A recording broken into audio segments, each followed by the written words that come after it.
Where's Robin? No, the Robin who fell. Is the Robin who fell just went out? She's right outside the door. I wanted you to know and see that she is fine. She is fine. She also said over lunch, thank you for all the cleaning, because she didn't even have a headache.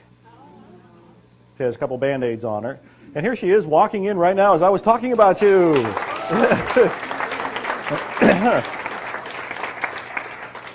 All is well? All is well. Thank you. You're welcome. How many are going to come to the meditation that I'm doing 9 a.m. tomorrow morning? Wow, I didn't know it. I guess I have to show up then. I was planning on sleeping in. Okay, well, as I understand it, the meditation is at 9 a.m. tomorrow morning, where we had our breakfast lunch just now, so it's upstairs in that room. It will not be taped. It will not be filmed. It's just an intimate moment for us to sit in a circle, and I will guide you through an inspired meditation, which means I have no idea what I'm doing until tomorrow morning at 9. It'll be inspired. Now, there's something that I want you to really get here, because I've been hearing it come up in conversation, and I've been hearing it in other places, and I know Dr. Hulen has heard it in other places. It's the idea of who should be doing the cleaning. So if we're taking 100% responsibility for our lives, now please hear me. I know we've said this a bunch of times, but to really grasp this, you really have to listen to this. When you take 100% responsibility, and somebody walks up to you and says they're having a problem with something, what do most people that are even in this seminar say? No, they say, you should clean on that. You should clean on that. In reality, based on what we've learned here, who should clean on that? Yeah. In many ways, when they come up and say they have a problem, you almost have nothing to say. Because what your job is to do at that point is to clean on that. You don't say, you should clean on that. You take it in and realize that there's data playing. Because it's playing in your face, some of that data is playing within you. And so you are to clean on that. As you clean on that, that other person will feel relief. This is actually the essence of my Miracles coaching program. And there's some papers that have been passed around that will tell you some of that. And I will have Anya a little later tell you before one of the breaks, explain what that's all about. But I really want you to get this idea, this truth, that 100% responsibility means 100% responsibility. When I was recording my brand new Nightingale Conant program called The Missing Secret, that's coming out this week, I think, when I was recording it, there was a woman that was one of the engineers on the inside of the studio, and she said, you know, 100% responsibility and zero limits, and as I was describing it, actually means 150% responsibility. She says, because I'm taking responsibility for everything that I'm doing and saying and thinking and feeling and believing, but I'm also taking responsibility for everything you're doing, saying, believing, and feeling. And there's some truth to that. You know, that's her way of explaining it. But the point is, 100% responsibility, truly 100% responsibility means there's nothing out there. You experience all of it inside you. So if anybody comes to you with a problem, you clean on it. Now let me extend the clarification of this. I was very curious that he works, or did work, as a therapist. And I thought, if he's just cleaning, what does he say to people? So in other words, if you called him up, if you booked a time with him, and you're going to have an hour with him, and you sit in front of him, and if really he's following this 100% responsibility, he should have nothing to say. So I was very curious. I said, what are you saying to people? And he says, I just ask them questions. Well, what kind of questions? He says, I just want to know their data. I want to know their history. I want to know their name. Like you said earlier, I want to know their address. I want to know what their story is. And all he is doing is he listens to that, is using it as an anchor to keep a conversation going so that people feel good about paying him. There's actually a conversation happening. But what he's doing on his internal level is cleaning. Very often when somebody's coming up to me and they say that they have something going on, yes, I can tell them, go read Zero Limits, go rent the movie, go do this, go do that, you know. But what I end up doing as I listen to them is cleaning in me. As I'm cleaning, more often than not, that I notice, they seem to be relieved. Why? Because of the shared data. The shared data that came up was being erased. Now let me tell you how this even gets more extended. Somebody I had lunch with, and I forget where she went, had this idea for a children's book. Where is she? She's from, there she is right there. She had an idea. I'm not going to tell the idea because I don't know what the whole thing is, so I'm not giving away anything. She had an idea for a children's book, and she said, it's just kind of bubbling up. And I'm thinking, that's inspiration. And I pointed it out. That sounds like inspiration. Follow through on that. And she said, I want to write this children's book so all of these people, everybody can learn about this. And I just felt this inspiration come through to say, no, you write the children's book for you. You write the children's book, actually, in this case, addressed to your inner child. As you write that book for your inner child, and you bring peace to your inner child through this book, you will then open up an avenue where some publisher has got to pick it up, and everybody will probably want it. That's when he was referring to, Dr. Hulen was referring to how you make money doing this. You're not focusing on making money. You're focusing on cleaning, cleaning, cleaning, so that as you clean, inspiration comes. You're doing it for you. She got it. I saw there was chills going up and down your spine, right? You said that. Light went off over her head. She really understood that you write it for yourself. As you write it for yourself, something will open up, and others will say, I want that too. But you don't do it for that. You do it to take 100% responsibility for everything. No exceptions. He has openly told me how hard that is to do. He's been doing this for 25 years. And very often, there's this built-in data impulse that wants to blame somebody else, even in him. So it's still got a surface, and you still just keep cleaning. But I wanted to remind you that when somebody says they have something going on, whatever it happens to be, that something is going on in you. Where you cleanse is in you. Anya, do you feel like talking about the way this works right now? I do actually, and I'd actually like to have Lee speak to it. Okay. She's my senior coach, and she's the one. I understand. Bruce, would you mind handing the... I need to make one more announcement. Yep. E. Haleakala has requested that all its cell phones be turned off, please. Thank you. Well, now I'm torn. I don't know whether to turn off my cell phone or speak. Speak, I'll handle your phone. Thank you. You want me to do it from here or go up there? You can come up here. Come Okay. on up here. Okay, great. Lee is one of the coaches in my Miracles coaching program, and she can explain a little bit about this. Okay. So, hi. Hi. It's great to see all you guys from this side. When you came in this morning, you saw there's a couple sheets of paper, and I question whether my just telling you about the program is as valuable as asking you if you have any questions. I can tell you a little bit about it, how it plays out, what are the different aspects of it. Mostly it's really just supporting you to have miracles in your life and to create the future from nothing. And pretty much everything we've talked about today is about erasing the past and clearing memories and creating the future.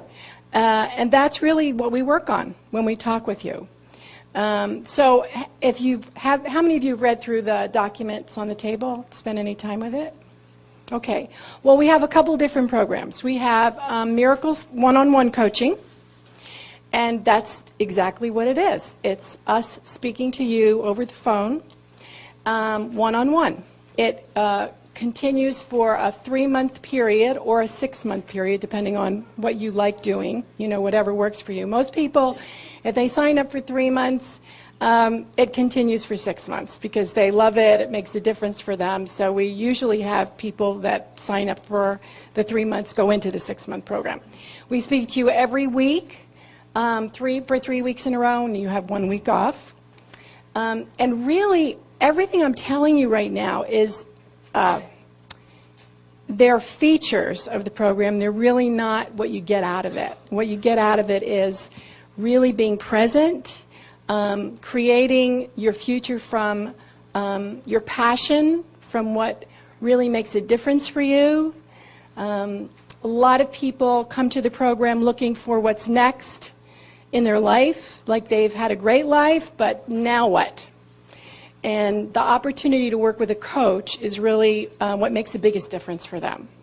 I don't know how many of you have ever participated in sports or had a coach in your other areas of your life. But the opportunity of working with a coach is that we are kind of on the sidelines while you're out on the playing field of life.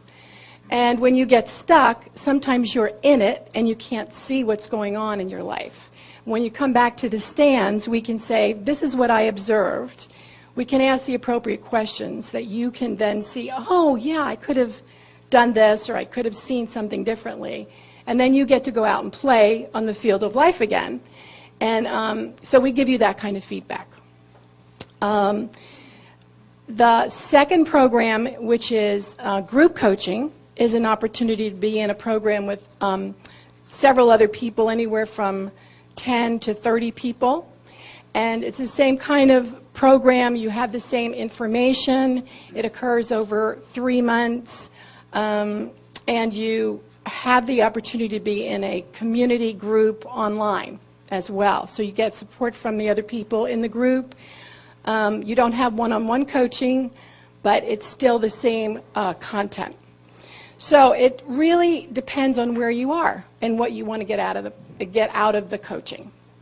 Then the third program we have is Zero Limits, and that's a 3-month program, and it occurs in the same kind of format. It's a group format only, and we look at Ho'oponopono, and Robin would be a great person to talk to about that, because that's actually one of the programs that she leads.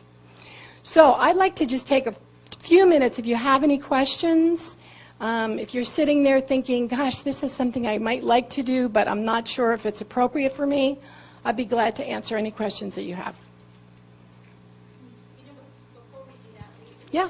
great to hear. We have a couple clients in the room. They'd be willing to speak about their experience. That would be great. Absolutely. Steve, you interested?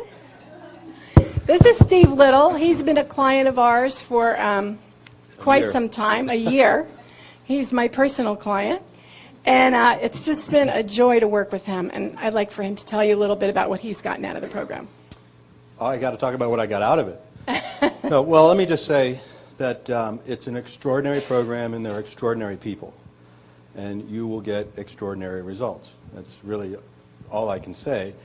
I think Lee's analogy is a great one. If you think about athletes, you know, every athlete can work out, but to be a champion athlete, you need a coach.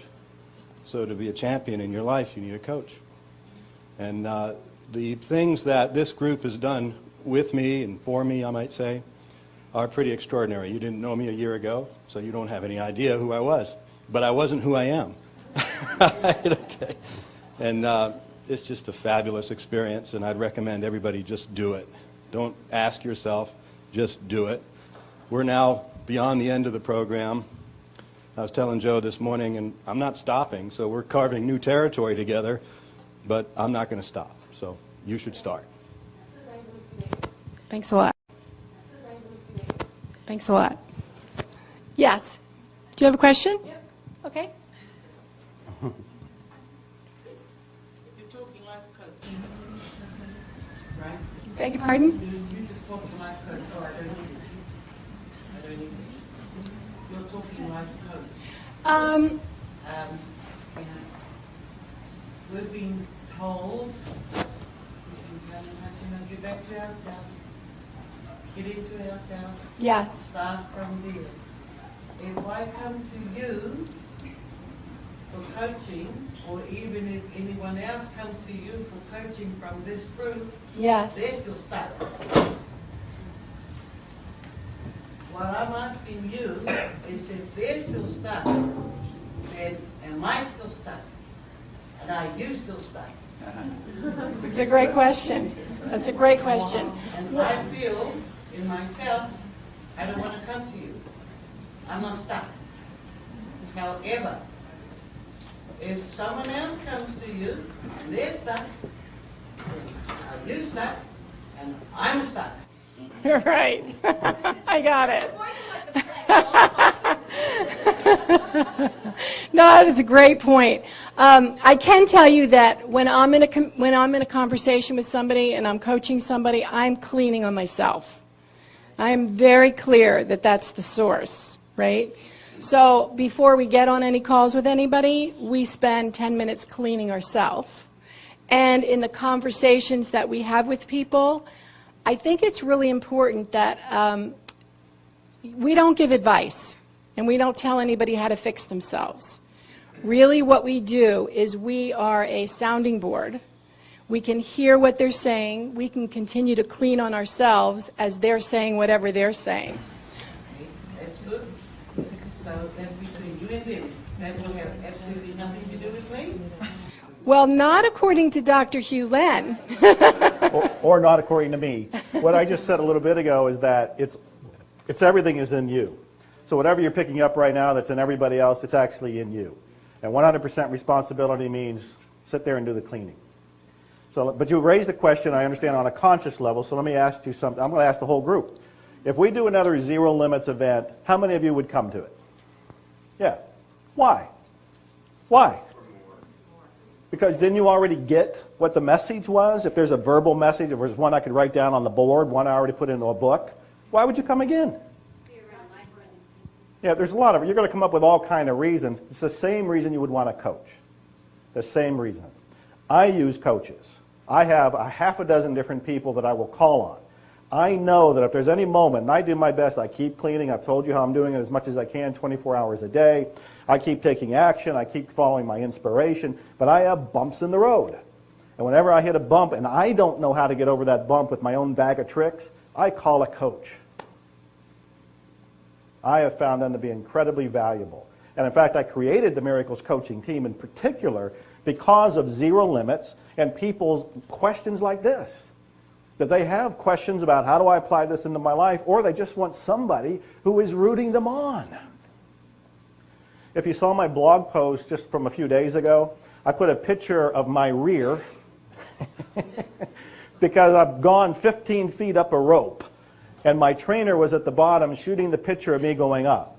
Now, as an overweight kid growing up, I was never able to go up the rope, and my drill instructor, gym teacher, would make fun of me and everybody else, so there was humiliation there. I had a whole lot of cleaning. There was a deep wound.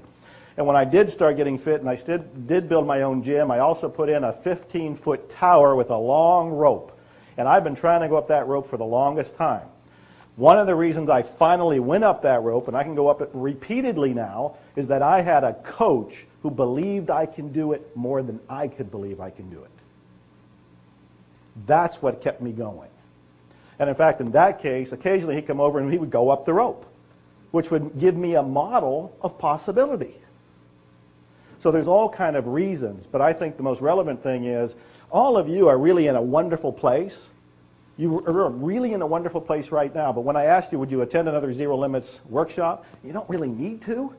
Almost everybody said yes. That's why you would want to coach.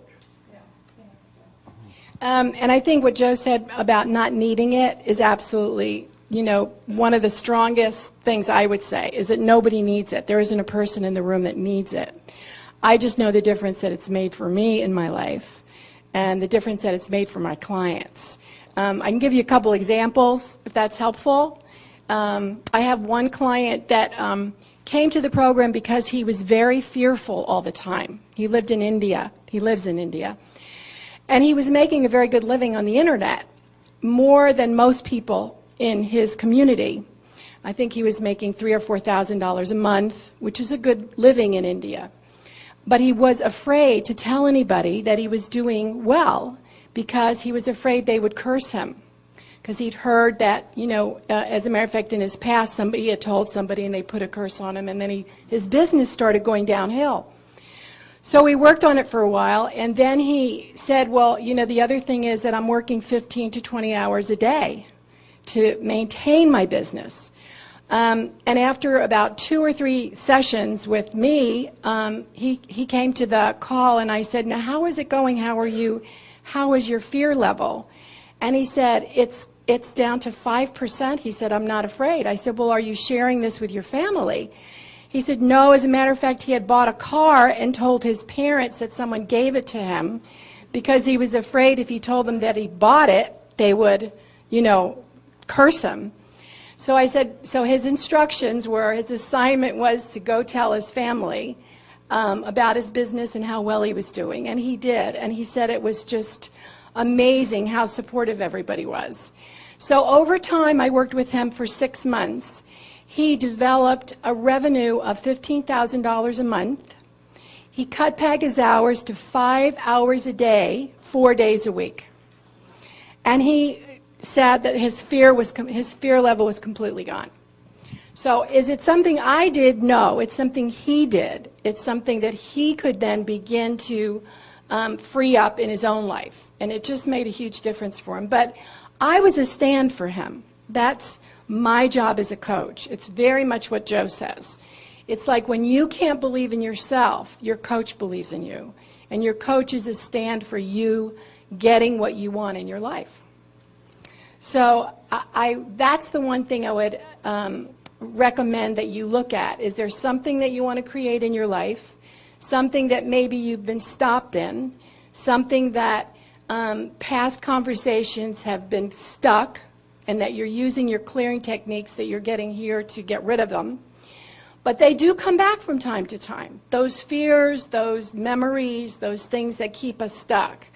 And one of the things we do is we use clearing techniques like Ho'oponopono and other techniques that help us be present. And once you're present, then you can be open and receive inspiration. But when you're stuck in the past and worrying about, well, this didn't work last time, how's it going to work this time? It's very difficult to create the future. So other than that, that's really all I can tell you.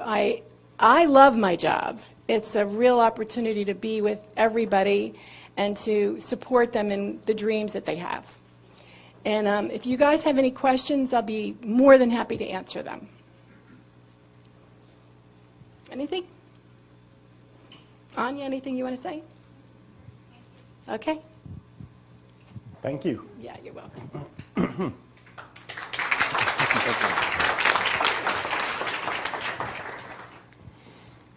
What kind of questions do you have?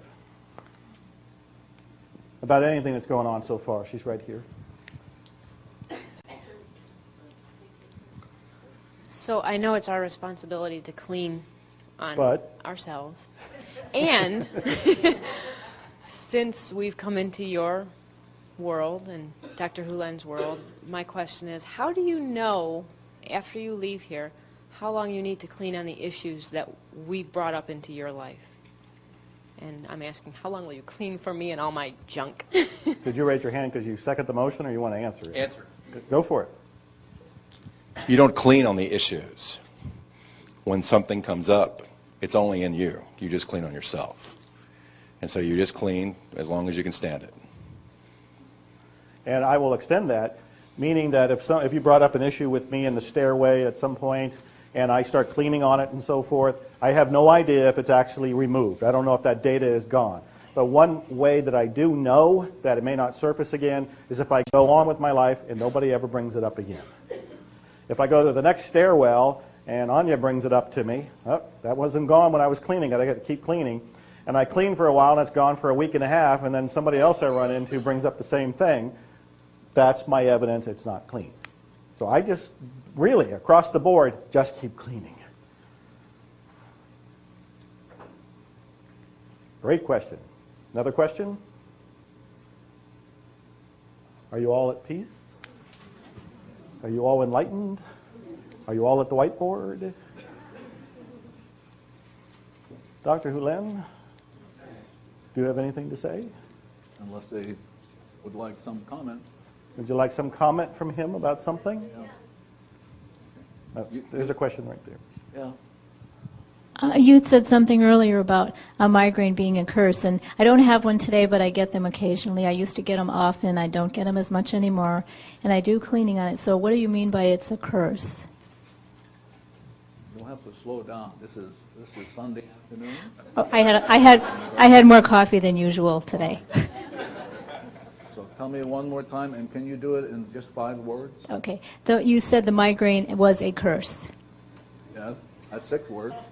Can you Yeah. explain that? So what happens is that most of the time we don't know it. We have, when we come into this lifetime, we have come from other galaxies. So now we're in this Earth vibration, but we bring these things down, and it can't be clean here on this Earth. And so you're stuck with the migraines. So it's a big business. Do you know how much is it? $8.5 billion business, just migraines. So the way to trump that, instead of having to pay for it, you just clean with it. Yeah. I always knew I was from another planet. sorry? I always knew I was from another planet. Well, too bad for us. Really, I mean, if you come in and you're not working on that, it's not. For example, that's what causes Alzheimer's. Coming in with this space stuff, it causes super viruses that the Earth cannot consume, cannot. So the way to do it is take your fern out and allow the divinity to consume it. Huh? Anybody else? Yes. You know, it's only about cleaning, so I'm just telling you that. Yeah. Once you go out of this room, if you're not cleaning, as my friend Joe has said, you're going to be stuck. And I'm only here to say, hello, you have a choice. You can unstuck yourself. Yes? At what point, when you were talking about the child, the mother and the child, and you said that the child can start cleaning automatically for you, right? Yeah. At what point do you know that the child is automatically doing you it? guys are going into this. When do you know that you won't know it? Mm-hmm. What do you want to know? Why can't you just clean and just let it clean? When you said that you can only do it like 15 million times and you get tired? Yeah. But the child can do it. Right. Yeah. So when do you know the child's doing it? I'm saying if you're asking questions, the child goes, huh? We're not clean. Uh-huh. You ask, that means when a problem comes up, let's ask questions. So you're teaching it how not to be 100% responsible. Right. Yeah. So the question is, when something comes up, you should get to it, and you say to the child, I have a question, but I know it's data, I can love it to death. I love you, and then you lead back to pure state, and the child will go, oh, God. Thank you.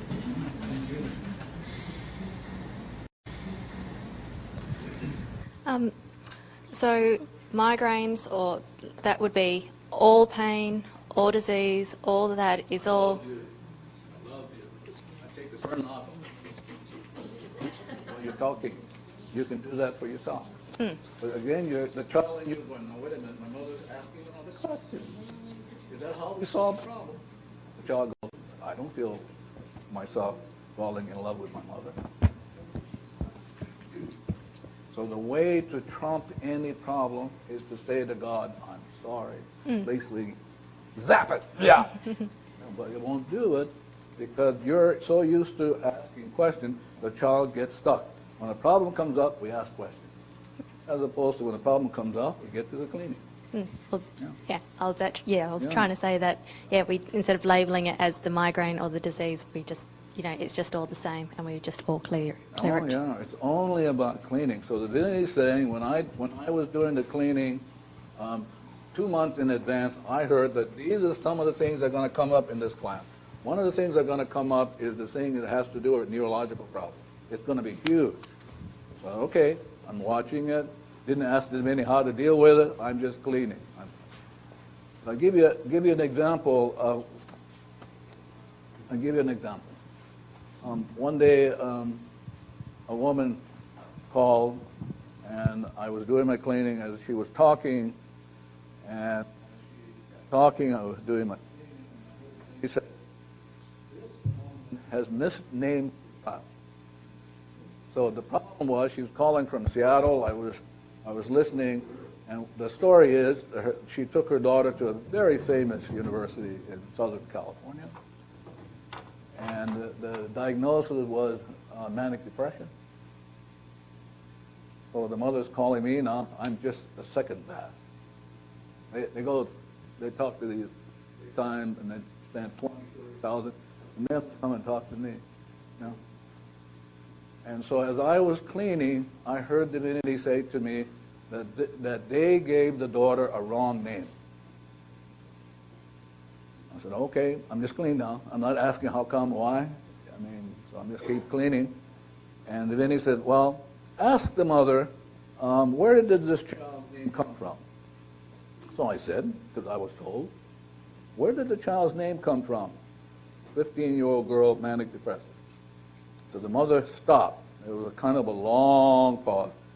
And the story is that this girl is the first granddaughter of 2 grandmothers.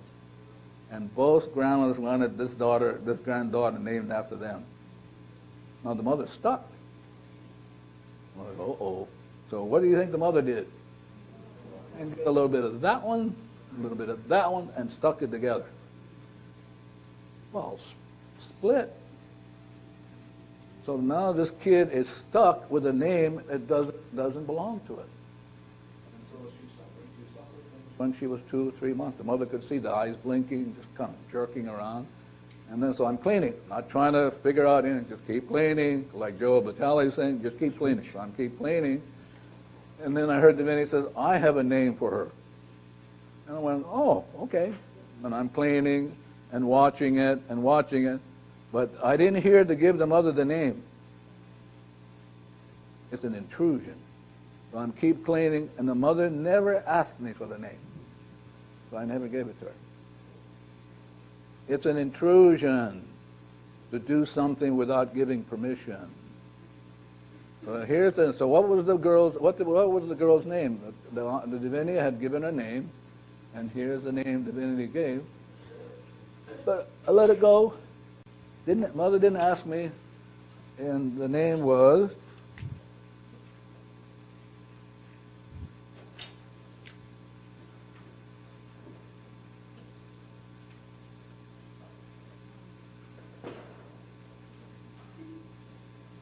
Maluhia. Ramsey, what is Maluhia? What is the translation for Maluhia, Ramsey? What is the translation for Maluhia? It is actually very spiritual. Yeah, what is it, though? So these people will hear it. It's very religious and very, very sacred. Yeah. It's much more deeper than aloha, in fact. Now here's Divinity who created this baby to give to the mother so that the mother could undo a lot of stuff. But the mother got caught up with the grandparents. So now, instead of getting a name, which if the child has received that name is a cleaning process for that child. So every time the mother would say, or if she had that name, Maluhia, she called it Maluhia, the cleaning would go. But Divinity will only give names to people as a cleaning process. Yeah. So if you have a wrong name, too bad. Really, too bad. Our psychiatric hospitals are filled with people with wrong names. So, as my friend Ramsey is pointing out, names are sacred. You give a person a wrong name, and if you're the person giving that person the wrong name, it's going to come back and slam you. So, I used to give names to companies, but it got so overwhelming, so many requests. Because you can't just give a name without really cleaning up your act, because people are only asking because you get a chance to clean. But here, this name, so this baby was stuck, this little girl. So the idea is, if you're 100% responsible, all this thing will undo, and the answers will come. Yeah. Anybody else? Yes. We should give you a surcharge. I read a story that someone told about your daughter. Yes. And her being healed. Would you repeat that story? I think you can read it in the book. I think you could. It's there. Yeah. Yes. Yeah. Can we give you a mic?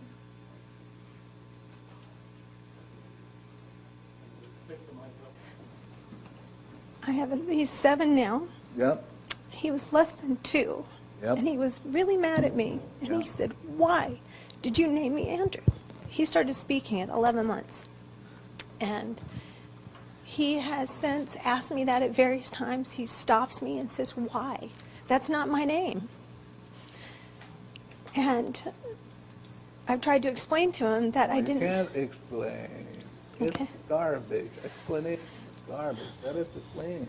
So what But if is you- his name? Well, if you clean, he will be fine. Because what will happen is you're willing to clean, Divinity will reconfigure his name, and he will stay with the quote the physical name, but he will have an experience of who he really is. If you're willing to clean and not try to figure it out, yeah, you'll be fine, and he will too. So is there a name that resonates Hello, through Did you you? hear what I said? I think I just need to do hear it your again. cleaning. And Just do my and cleaning. Divinity will reconfigure his name, put a different, as they say in Los Angeles, a different vibration on it. You'll be fine. And so he'll let me know. No, possibly. He won't let you know. It'll be very quiet. Oh, okay. I need to Isn't hear that that what you again. want? You want peace. Yeah, you'll be fine. Okay. Because we're hoping the rest of them did their cleaning, because there are a few people in this room maybe have problems with the wrong name. Yeah. Okay. I'm Thank you very cleaning much. right now. Yes.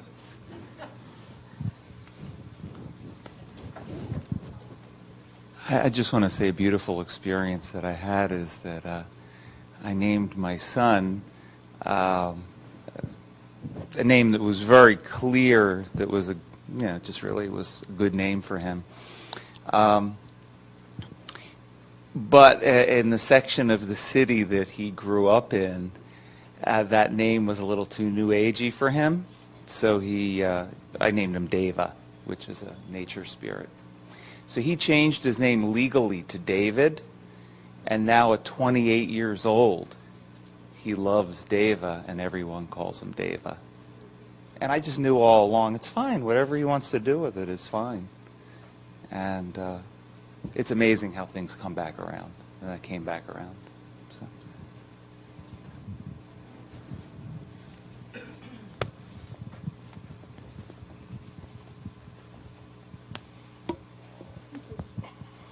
You mentioned that Ho'oponopono comes from another galaxy. Yes. Can you talk about that a No, little more? I didn't. Okay. It's like you came from a certain part of the world, and that's the way it is. Yeah. Anybody else? Yes. And then this is one last question that I would like to go and summarize. So you're clear, you're 100% responsible, and we won't be fussing around. Thank you. I'm sorry. Please forgive me if I offend anyone. And I'm not confused, but what I do want to know is,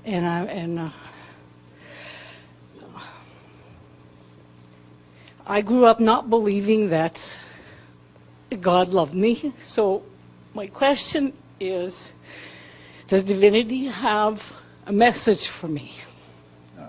There are two great messages. Love God, love your neighbor as yourself. That's it. There's nothing else. And the only way you're going to love God is you got to let go. To be at zero is to be in love with God and yourself and your neighbor. Yeah. There's nothing fancy about it. I wish I could give you more, make it more fancy so we can charge you more. Yeah. Yeah. That's all. Love God and love your neighbor as yourself.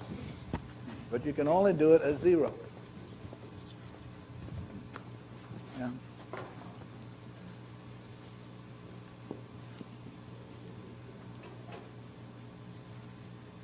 Sorry. Okay, here we go. Again, where's my friend Joe? Can you come up and talk about getting to zero again, and then as you're talking, I'm just going to put how they can get to zero.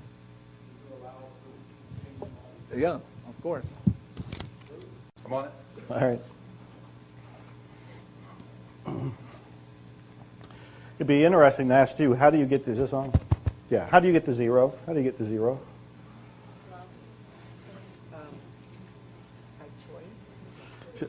By choice, she says. By love, by cleaning. What are ways to clean? I love you. Thank you. Hawaii. Forgive me, somebody said. Blue water, I'm sorry. What are some other ways to clean? Plants? Ha breathing, somebody said? Yes? Yeah, somebody said blue water. Somebody wants to eat chocolate. I heard chocolate come up. Yeah, hands went up, chocolate. Use your card. Use my business card. Hawaii. Yeah, somebody said Hawaii, so forth. So, yeah, they're changing mics and stuff over here, is what's going on. So what we're trying to do is clean, clean, clean. So we go to the whiteboard. There are some other tools that come in handy. One of them is a Seaport pin, a Seaport sticker. I have one on my phone right now. He's probably wearing one, but I don't see it on him right now. It says blue dot. Craig Prime is probably wearing one on his shirt, I think. A few people are wearing these. This is something that came to Dr. Hulen through inspiration. And the Seaport itself is spelled C-E-E-P-O-R-T. And it as I remember, means clean, erase, erase as you return to port. Clean, erase, erase as you return home. And I buy these stickers. I actually have one on my wallet, and I have one on my computer. I have one on the license plates of my cars. And they are cleaning tools, so even while I'm driving around, you want me to do something here? I'm hearing different things. So even while I'm driving around, I'm doing the cleaning. And again, it's just a useful tool that you can get at business, gosh, is it Business by You? BusinessByYou.com. www, if that's what that is, businessbyu.com, which is also the website that he shares with another person. And you can find bookmarks there, you can find his business card there, you can find the stickers there. And to tell you how powerful those stickers are, in the book, Zero Limits, I talk about a car salesman who goes and sticks those things all over the dealership. He sticks those stickers underneath cars, underneath desks, underneath chairs, in the ceiling. He puts them all over the dealership. And he credits that with cleaning the environment so that he has the highest sales of Lexus luxury cars in the United States. And all you do is stick those on something that's close to you. Cars in the United States. And all you do is stick those on something that's close to you. Yes? I'd like to give a testimony about, just because I want to share this with you guys, because all of you should have a C4 pin. Do I need to wait for the mic? Is the roving mic now working? Can I speak very loud? She wants to give a testimony. Sure.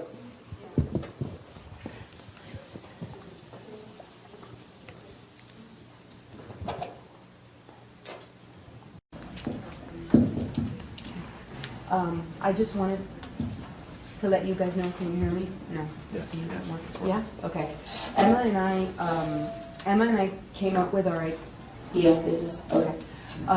This pin, the C4 pin, is the most amazing thing. I think I had told you guys yesterday. This is not working. I think I had told you guys yesterday about the C4 pin. Just be prepared, because when Emma and I was complaining because it took about a week to get to me, right? It was about a week, and Emma and I were trying to work on these workshops that we're trying to organize, and I was like, oh my goodness, it still hasn't gotten here. I went out to the mailbox, and we were frustrated. We had been working for some time. We got these pins, and right away we came up with all these brilliant ideas. Aside from that, I had gotten some before, and I'm telling you, in a space of maybe about a month and a half, 2 months, our lives have changed drastically. So I think it's the continual, cleaning and whatever. Each one of you has to get one. And no, I'm not being paid to do this. I mean, it's just amazing. Seriously, yeah. So what the Seaport represents? Again, I'm walking every evening. As I walk by, there are 483 trees in my path. So I walk by, and I say, ice blue. And I touch the tree, and the tree will do a treatment on me. So I go to the next tree, ice blue, another treatment. So I've been doing it for about 4 years, so I've gotten to know the trees. They have different names. Some of them are kind of feisty. Some of them have different personalities. But the seaport,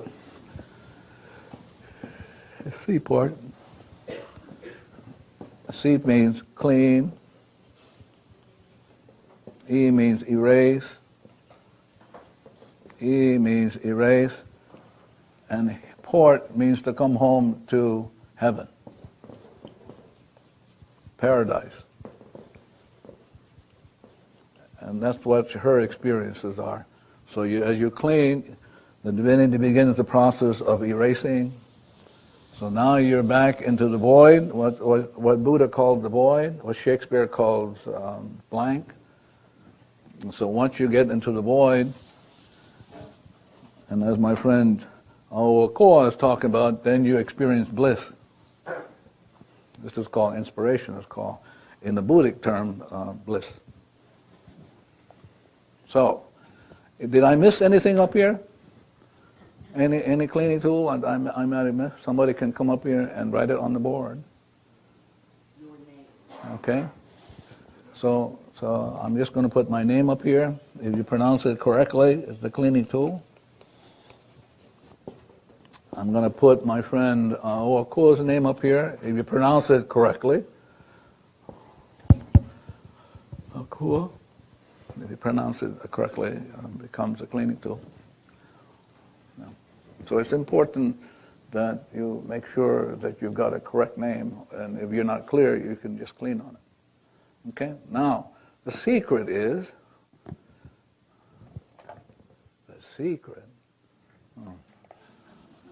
but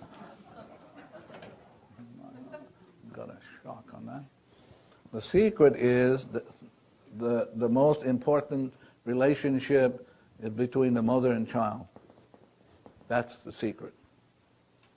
Where the mother is stuck in memory, and like Buddha says, you experience suffering. With Shakespeare, you experience tragedy. Like in Hamlet, they all die at the end because they were meant to die. That's the script they followed. They couldn't get out of the script, but you can get out of the script. So now the mother says, this is the mother, and the mother says to the child, every day of her life she's having this dialogue, we don't have to suffer. And I have caused you to suffer by engaging.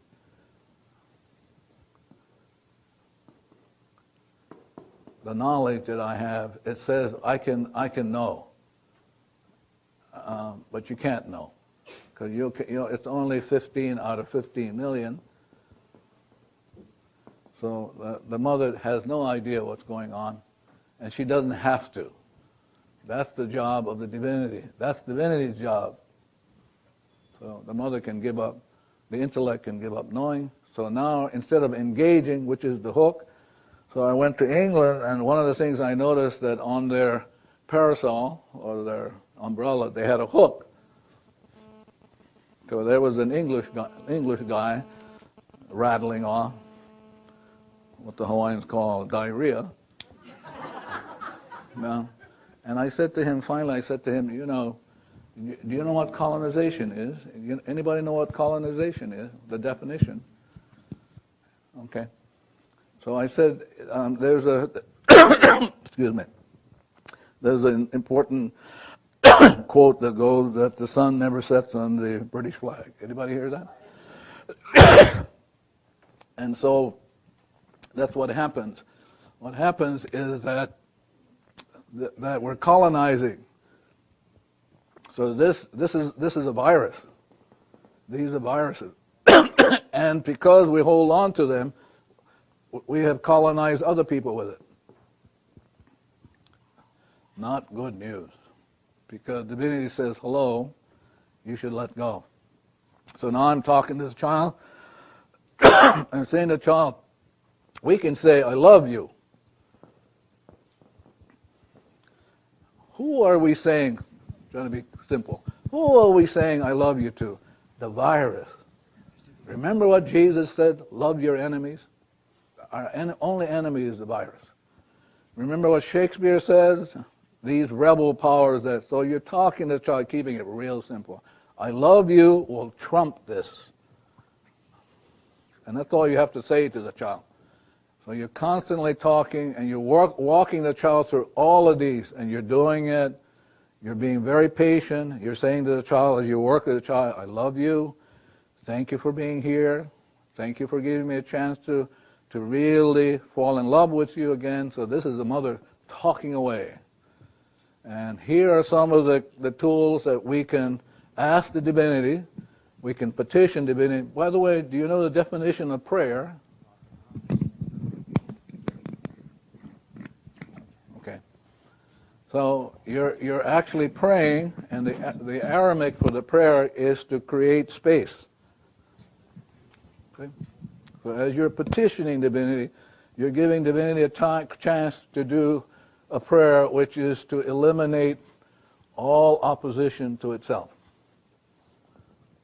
So these work beautifully, but it works more beautifully if the mother is willing to take the time to talk and to teach the child these processes. But if you ask questions which the child has heard before, it's going to be stuck. So the key or the secret is fall in love with your child, get it to help you, and at some point it will do 1 through 9 for you, day in, day out, moment by moment, and you can give up doing the cleaning. You don't have to complain. I have to say I love you all the time. Yeah. So now you've got the child on automatic, and every morning I get up in the morning, I talk to it, I take out my medicine bag. Maybe I didn't bring it.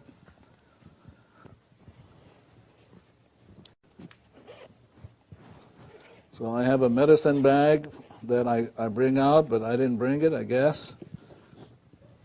And I go through the process. If I've got the fern in there, I'll take it out and say, now remember, this fern is how this works. It works on memories that have to do with supervirus. I'm talking to it. So if I come to the seaport, I'll do the same thing. Remember now, here's how it works. So the secret is, the most important secret in the universe is the relationship between the mother and child. Now, how do you see this? Well, you see that in the Catholic Church, the religion, Mary and Jesus. Well, you have a Mary and Jesus in you. So the idea is just to talk. So it has to do with weight, has to do with being depressed, has to do doing with you're not good enough. Ugh. And so if you follow me, one of the things I have in my medicine bag is dried strawberries. Then I have another thing in my medicine bag for me, and all you need, by the way, is one molecule. Can I say that to you? Not one strawberry, one molecule. So sometimes I just take it out and lick it, put it back in my pocket, except it gets messy, you know? So blueberry is, well, this will open angelic kingdoms. That means it'll open up dimensions that otherwise would not open unless you eat this stuff. It's called blueberry. So all of a sudden, different dimensions open, and your mind can move through it. Otherwise, what happens, here's zero, here's divinity, but you got stuff blocking it, and the divinity cannot open up ways so that these things open up for you. Yeah. Did I miss any other cleaning tool? I'm sorry? Hot chocolate. Yeah. So hot chocolate. The purpose of hot chocolate is to put God first instead of the world. So we're always saying this is what we want, but divinity says if you want me, boy, you got the best game in the town, you know. Yeah. So the chocolate erases memory of eons of putting the world, putting money first, putting like that. But my God, if you put the divinity first, you cannot believe what will happen. Yeah. So that's hot chocolate. Yeah. So the chocolate erases memory of eons of putting the world, putting money first, putting like that. But my God, if you put the divinity first, you cannot believe what will happen. Yeah. So that's hot chocolate. I'm sorry? corn, the blue corn. Yeah. Blue cornmeal. It has to be cornmeal that's made by arrows. It has to be made by the company called Arrow. I know you won't ask me why, thank God. Yeah. But the blue cornmeal is incredible. I had a person who has a very large company, and it was having all kinds of problems administratively. Nobody took responsibility. So I said, well, if you would, everybody else would. He went, huh? And so the way we did it with him, which you can do, is you get a little bottle, or a big bottle. Better to get a little bottle. Get a little bottle, and this has to be plastic. It can't be metal. Ask me why. I don't know. Yeah. Okay. So now what you want to do is fill it up with tap water. I know you won't ask me why. I don't know. And then you put a pinch of the blue cornmeal into the tap water and you cap it. And no matter where you go, so if you're here at this hotel, you just take it out and you put it somewhere in the room, and this thing will create a vortex and suck whatever it is, earthbound spirits, entities, or whatever, like that. I hope somebody's not going to commercialize this stuff. Yeah.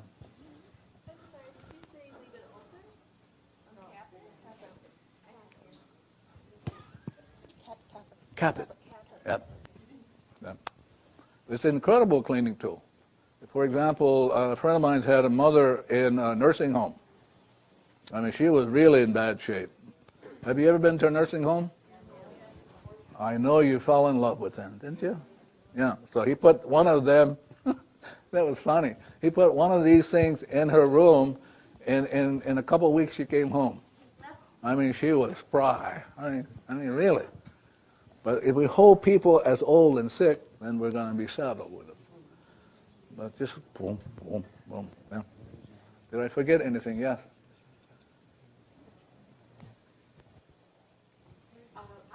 Wait, we need to. Did you want to say something? That's okay.